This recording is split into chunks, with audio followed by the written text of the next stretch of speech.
এরপরে যে প্যারাগ্রাফ তোমরা পাচ্ছ, এই প্যারাগ্রাফটা গোটা প্যারাগ্রাফটা খুব খুঁটিয়ে পড়বে, কারণ এই জায়গা থেকে এই গোটা প্যারাগ্রাফটাই fill in the blanks with appropriate articles and prepositions তোমাদের আছে, 6খানা ব্ল্যাঙ্কস থাকে, সেগুলো আর্টিকেল এবং প্রিপোজিশন দিয়ে ফিল আপ করতে হয় এবং টেক্সচুয়াল জায়গা থেকে থাকে, সেটা তোমরা জানো।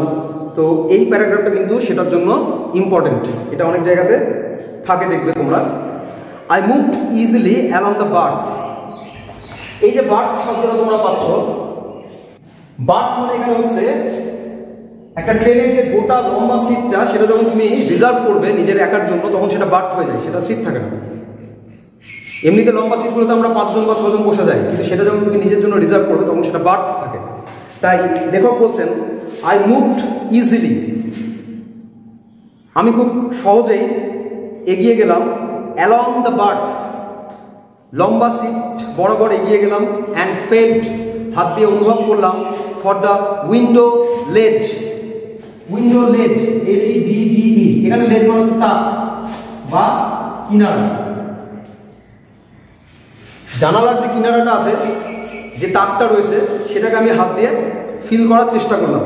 অন্ধ ব্যক্তিরা যেহেতু চোখে দেখতে পায় না, তার জন্য তাদের মুভমেন্টের আগে কিন্তু তারা হাত বা লাঠি এগুলো নিয়ে যায় সেটাকে ফিল করার জন্য। তো বক্তাও সেটা করলেন, জানলার ধারটা তিনি খুঁজে পেলেন। দ্য উইন্ডো ওয়াজ ওপেন, জানলাটি ছিল খোলা, অ্যান্ড আই ফেসড ইট, এবং জানলার দিকে মুখ করে আমি বসলাম।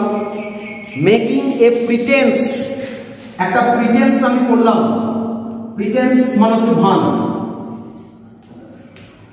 প্রিটেন্স মানে হচ্ছে ভান, এটা হচ্ছে নাউন, এর ভার্ব হচ্ছে প্রিটেন্ড, ভান করা, ঠিক আছে। তাহলে মেকিং এ প্রিটেন্স, আমি এমন একটা ভান করলাম, অফ স্টাডিং দ্য ল্যান্ডস্কেপ, আমি স্টাডি করছি, আমি যেন খুব পরীক্ষা নিরীক্ষা করছি, দ্য ল্যান্ডস্কেপ, ল্যান্ডস্কেপ মানে হচ্ছে ভূ প্রকৃতি, আমি ভূ প্রকৃতিটাকে, মাটি গাছপালা যেগুলো সরে সরে যাচ্ছে, আমি যেন সেগুলোকে খুব খুঁটিয়ে খুঁটিয়ে স্টাডি করছি, আমি এই ভানটা করলাম। আই হার্ড, আমি শুনতে পেলাম, the painting of the engine, painting দীর্ঘশ্বাস,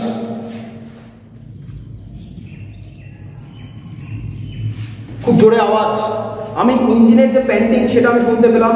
দ্য রাম্বল, গুড়গুড় করে যে শব্দ, অফ দ্য হুইলস, চাকার গুড়গুড় শব্দ আমি শুনতে পেলাম ট্রেনের চাকার।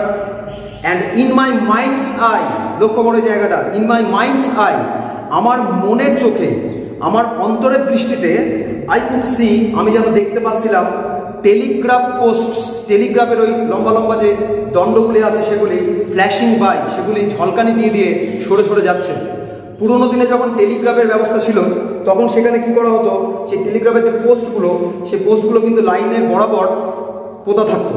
তো ট্রেন যখন জোরে জোরে এগিয়ে যাচ্ছে, যেন লেখক বক্তা তার মনের চোখে, আমি তোমাদেরকে আগেই বলেছিলাম যে চোখ দুরকম, একটা ফিজিক্যাল আই, একটা মেন্টাল আই, তার যে মাইন্ডস আই যেটা, তার মনের যে চোখ, সেই মনের চোখ দিয়ে তিনি দেখছেন, কারণ তার ফিজিক্যাল চোখে তিনি কিছু দেখতে পান না।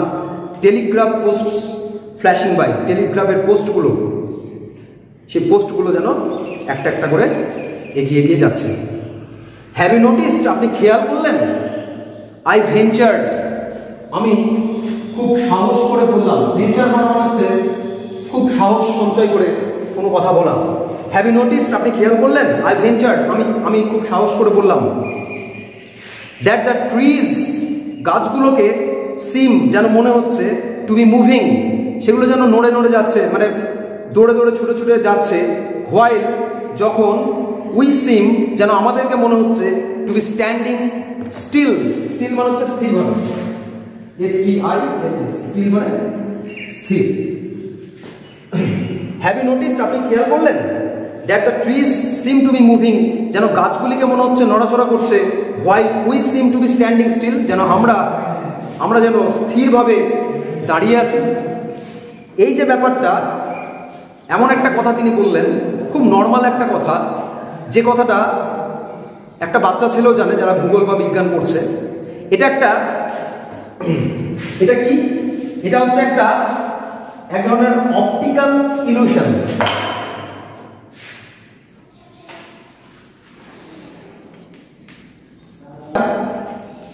Optical illusion.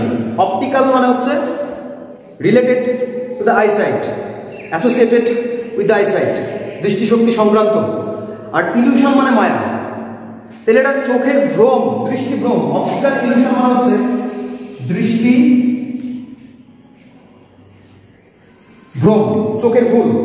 কোনো মুভিং ভেহিকেলের মধ্যে যখন আমরা থাকি তখন জানলা দিয়ে বাইরে যদি তাকাই তাহলে আমাদেরকে যেন মনে হয় যে we seem to be standing still inside the vehicle. ভেহিকেলের মধ্যে যেন আমরা মনে হয় আমরা চুপচাপ স্থিরভাবে বসে আছি, কিন্তু আউটসাইডে যখন আমরা তাকাই বাইরে তখন যেন মনে হয় ট্রিজ এবং যে সমস্ত অবজেক্টগুলো রয়েছে সেগুলো সব মুভিং। এটা একটা বাচ্চা ছেলেও জানে, খুবই স্বাভাবিক কথা। লেখকের বক্তার এখানে কিছু বলার নেই, তিনি কি দেখতে পাচ্ছেন না পাচ্ছেন তার জন্য তিনি এটা বলে মেকআপ দেওয়ার চেষ্টা করছেন। কিন্তু অন দ্য আদার হ্যান্ড, উল্টো দিকে যে ভদ্রমহিলা বসে আছে, যে গার্লটি বসে আছে, সে কিন্তু প্রচণ্ড স্মার্ট। সে বলছে দ্যাট অলওয়েজ হ্যাপেন্স, ওটা তো সবসময়ই ঘটে। যে কথাটা আপনি আমাকে এক্ষুনি বললেন যে that the trees seem to be moving while we seem to be standing still, এই যে কথাটা আপনি আমাকে বললেন দ্যাট অলওয়েজ হ্যাপেন, ওটা সবসময়তেই ঘটে। তাহলে এই লাইনটা তোমরা আন্ডারলাইন করো, দ্যাট অলওয়েজ হ্যাপেন্স। এটা বড় কোশ্চেনের জন্য ইম্পর্টেন্ট, এই লাইনটা বড় কোশ্চেনের জন্য ইম্পর্টেন্ট। দ্যাট অলওয়েজ হ্যাপেন্স লাইনটা তুলে কেটে কেটে কোশ্চেন আসবে, 6 নম্বর থাকবে। আর এই লাইনটা গ্রামারের জন্য দেয়, নেগেটিভ করতে দেয় সেন্টেন্সটা। দেখো আমি দেখাচ্ছি, that always happens. That always happens, ওটা সবসময় ঘটে, ওটা সবসময় ঘটে থাকে। তাহলে সেন্টেন্সটা অ্যাফার্মেটিভ সেন্টেন্স, হ্যাবাচক, এটাকে নেগেটিভ দিয়েছে নাবাচক। তাহলে আমরা জানি যে নাবাচক করতে গেলে একটা নো বা নট, নেভার এই ধরনের কোনো একটা শব্দ আমাদেরকে নিয়ে আসতে হয়। তাহলে দ্যাট হলো অলওয়েজ মানে সর্বদা বা সব সময়, এর পুরো অপোজিট একটা ওয়ার্ড নিয়ে আসতে হবে।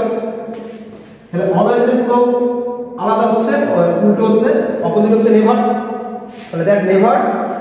এবার দেখো হ্যাপেনের সঙ্গে একটা এস যুক্ত আছে, হ্যাপেনের সঙ্গে একটা এস যুক্ত আছে। তার মানে হ্যাপেনকে যদি আমি ভাঙি, হ্যাপেন্সকে যদি আমি ভাঙি তাহলে আমরা কি পাবো? আমরা পাবো ডাজ প্লাস হ্যাপেন। ঠিক আছে, তাহলে যেহেতু আমরা নেগেটিভ করব তাহলে আমরা এই ডাজের সঙ্গে একটা নট লাগাবো। ঠিক আছে, তাহলে দ্যাট নেভার, ডাজ নটের সঙ্গে আমরা ডাজের সঙ্গে একটা নট লাগাবো।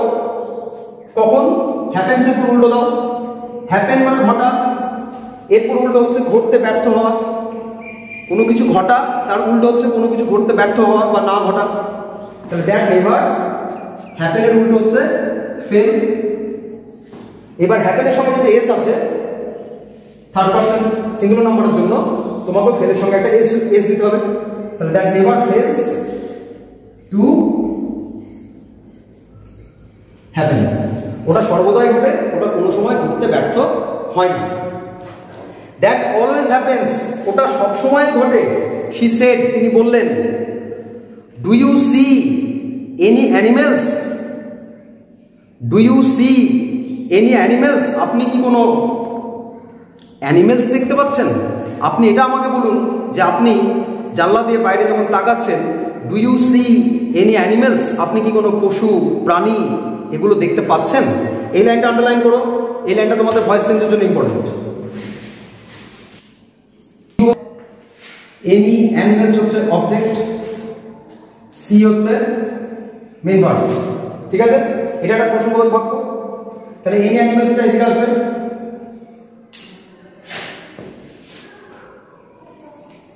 এনি অ্যানিমেলসটা সাবজেক্টে চলে আসবে। এইবার দেখো মেইন ভার্বকে খেয়াল করে দেখো, সি। এই সিটা দেখে আমরা বুঝতে পারলাম যে এটা হচ্ছে প্রেজেন্ট টেন্স।